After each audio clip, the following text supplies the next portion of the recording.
عندنا ترابيزه هنا على الطراز الفرعوني معموله من الصدف والعاج، ودي جايه لنا برده من استراحه الهرم.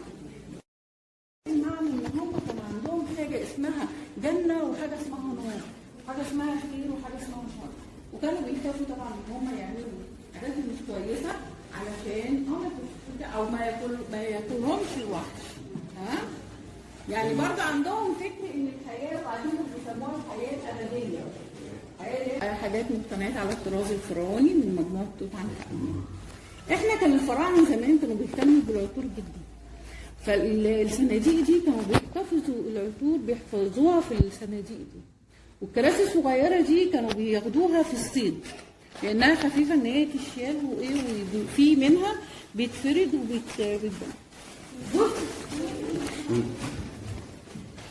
ده يعني بيت شعر للملك فاروق، مدح للملك فاروق. كانوا مش هنا وهنا. عندنا هنا القاعة الثانية هي قاعة السوق. عندنا هنا في 3 فكرين، الفكرينة الأولانية اللي هي المائدة الملكية وهو السرفيس بتاع الملك فاروق. ده جاي لنا من أسرع الدين. جزء منه كان بتاع الملك فاروق عليه. عندنا الفاترينا الثانية فيها بعض المقتنيات اللي هي الهدايا اللي كانت بتتقدم للملك فاروق. الجزء ده كان كله فضة. طبعا التمثال الملك مينا عند الفراعنه زمان، تمثال اله الحصاد عند الفراعنه زمان برضه معمول من الفضه.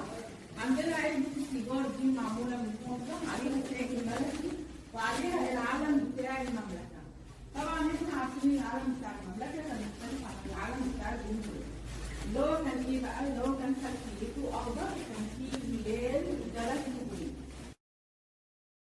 من ضمنها الساعة دي من شركة دانسكي الفرنسية، وهي معمولة من ذهب عيار 14 وعليها الإبداع باللغة الفرنسية للملك فاروق. وعندنا الساعة المكتب دي على شكل معبد وجرز المكتب. الأجزاء دي اللي هي الفازات اللي بتتحط على المكتب. عندنا علبة المجوهرات دي على شكل معبد يوناني وروماني، وهي معمولة من النحاس ومطلية بمية الدهب. في النوم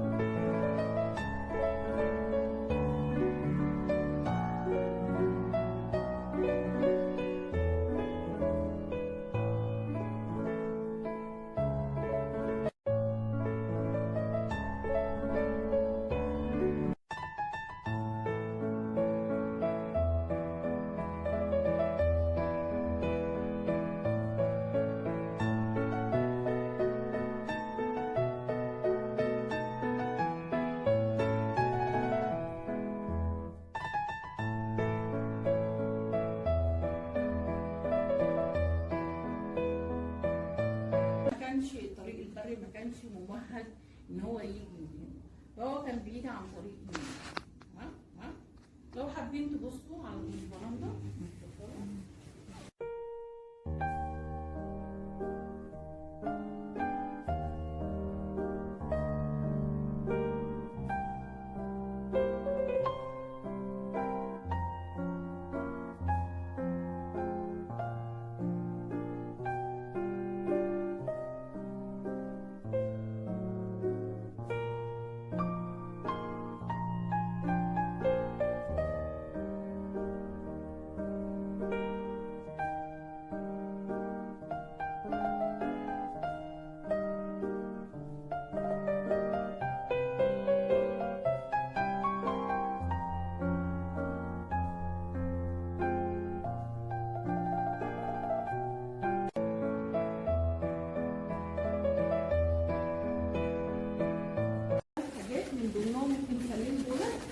وهو بيمثلوا الوجه البحري والوجه القبلي لمصر.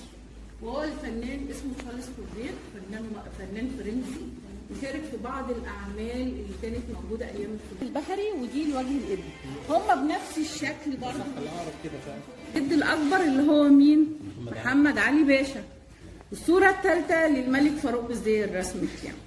دي برضه حاجات مقتنيات